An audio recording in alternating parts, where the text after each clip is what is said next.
when you're moving from place to place, place. Good morning, good morning, morning, good morning, morning. Welcome back to the morning show on Tobago Updates Television. We're just about 7:45 a.m. So if you're making it to work for 8 a.m., you have just about 15 minutes to get there. Remember to drive safely on our nation's roads. We want you to get there safe, and we want to ensure that all our road users are safe this morning. Thank you so much for staying with us. We are heading on into our another conversation this morning as we speak with Mr. Kerneal Charles. He is a youth leader there at the Plymouth Seventh-day Adventist Church, and this morning we're talking about a walk, a march against violence and crime. End it now. Good morning and welcome. Good morning, and thank you for having me here. Of course, an absolute pleasure. And we're talking about violence and we're talking about crime, because violence is a crime. Definitely. Right? And if we can make any reference to what is happening in our space now on the island of Tobago, it is very, very frightening. Yes. You know, so many things are happening, things that we're not used to here on the island of Tobago, and it is causing a lot of concern. And so now the youth voice is raising up this morning from the Seventh-day Adventist Church, and of course we want to commend this effort. What is the genesis behind the idea, and what are the things that you're hoping to achieve from this this march?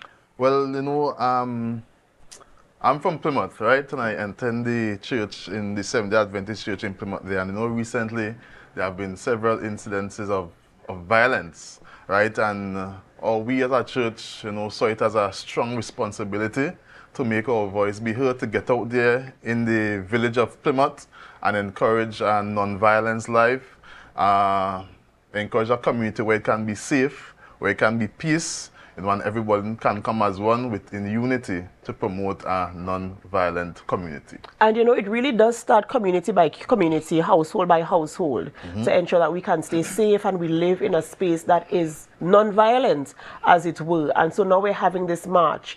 You know, we've been having so many reports over the past couple of weeks and months about what is happening on the island of Tobago. But I find that we kind of sometimes are a reactive society. Definitely. Right? And now we're here in this position, we're thinking, what can we do? What can we do? And this march now is sort of a kind of a call. What, in terms of the response to this call, what is the collaborative effort like in terms of the members of the church and the members of the community? What are they feeling and sensing in terms of, yeah, we need to really do something about this crime situation? Yes, well, the support has been overwhelming. I said it's an initiative from the Adventist Church, but it's not the Adventist Church alone. You know, all other stakeholders are on board. We invited all other stakeholders, for example, at the Stokeville Football Club. We invited all other churches. We invited, you know, because it's not about, instead of fighting crime, not about religion. You know, we invited, you know, politicians from both sides of the party.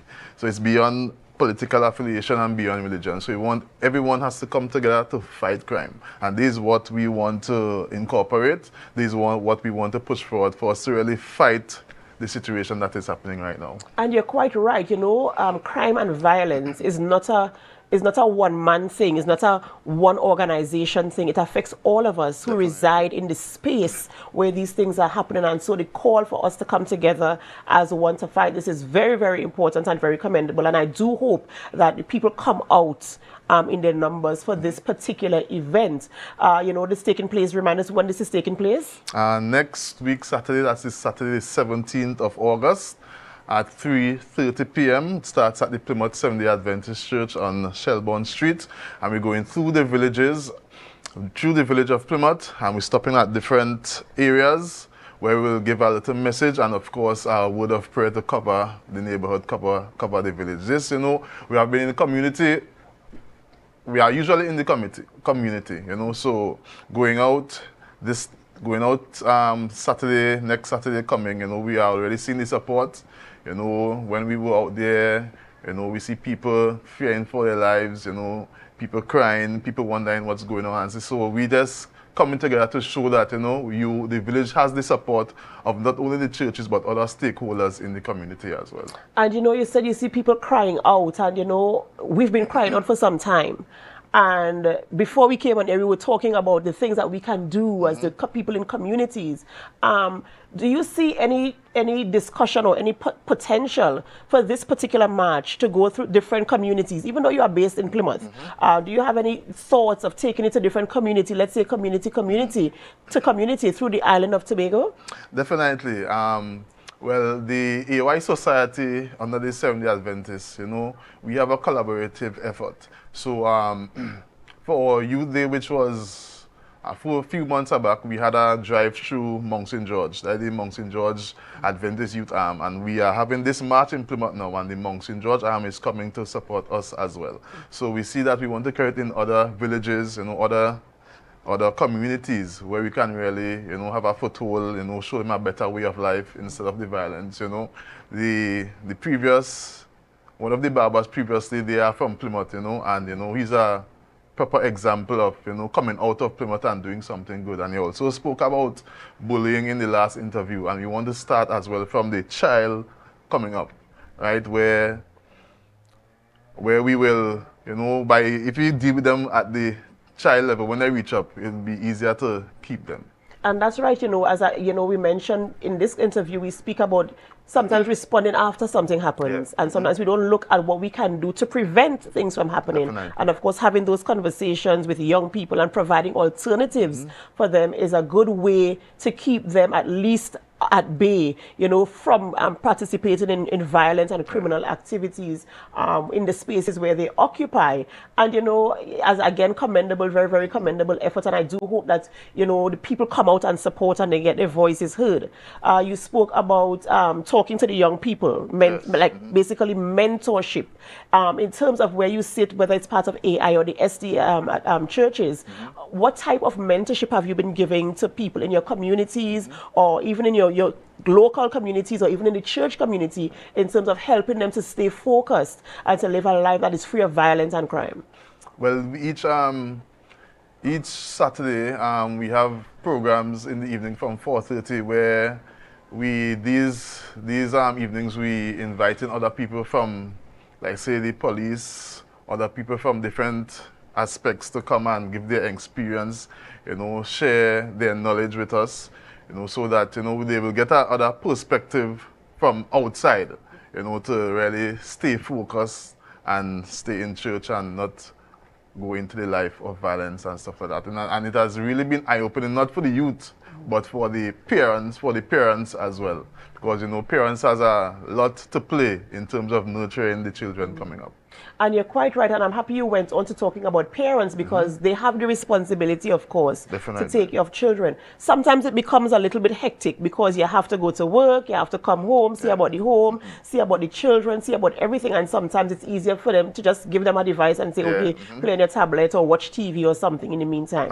And also in this age, you know, we see a problem we're seeing is the parents having to form a balance, because we see parents, you know, they want to further their education, you know, so from work, they go straight into classes, you know, leaving the children at home to do whatever they want, you know, but it's a good, yes, because they want a better life for them and the children, yes, but sometimes the children is home on the block, you know, so it's a kind of balance that we want to help the parents to achieve, you know, further in their studies, further in their life to better for their children as well. That's right, that's right. And so it's all about striking a balance, and it's also a collaborative effort. Yes. You know, long ago, and I hardly hear these days, it takes a village to raise a child, and the child is who the future is. Yes. Right? And so we really need to come together as neighbors, as a community, to ensure that we have safe spaces for our children to live.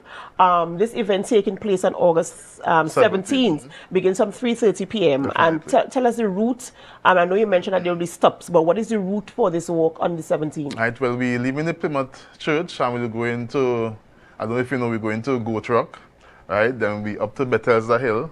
Then we're passing through Freedom Street, and then we'll be stopping by the gas station, the little forest by the gas station there. We'll be having other speakers, you know, the Plymouth Pan group will be playing for us there as well. And, you know, the area representative, Mr. Niall George, will be speaking there as well. And he's always in with us whenever we go to the villages. So we want to thank him for his assistance and his support as well.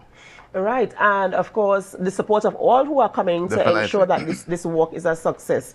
What is the primary goal for this walk? What do you want both participants and onlookers to take away from this walk? What is that one message that you want to send to ensure people understand at the end of this walk? Well, we want people to understand that, you all have support. The people may be afraid to talk out. People may be afraid to show their disgust, their anger, their fright. But we want to show that you have the support of the stakeholders of the community. We also want them to know that, we are there with them. And we want to promote peace, and we want to promote unity. Peace, unity, and love. Of course, and I join with you with encouraging, all and sundry to come out and to ensure that you participate in the event and that you support this. It's really something that is important for the time that we are in now. We have the voice as the people. We have the voice, and we can go out there and show that we are together and that enough is enough. Enough is enough. Enough is enough. And it starts with us, As you said, it starts with us. Sometimes a criminal or violent activity doesn't happen in space. Definitely. Is the human element, and so we have the voice, and so let's go out there and shout our voices as loud as possible to try to end that violence happening in our communities across the island of Tobago and to make the place safe once again. In closing, is there anything else you'd like to share with our viewers? I just want to invite you all to come out and support this march. I'm pretty much this Saturday, 17th of August at 3:30 p.m. Just come out and support, show your support, come join us so that we'll have a good showing on this march, End It Now, against crime and violence. Of course, because we know that crime and violence affect all of us. It affects me, it affects you, and our generations to come. So all are invited to come out and participate. Let your voice be heard and hear from the speakers who will be there giving encouragement and motivation as well. All right, ladies and gentlemen, we thank you so much for staying with us even up until now. But this is where we end the morning show on Tobago Updates Television. But it's not where we end our programming. We head on over to GMT. And as we go, of course, we invite you to help us. Share the live, share the live, share the live.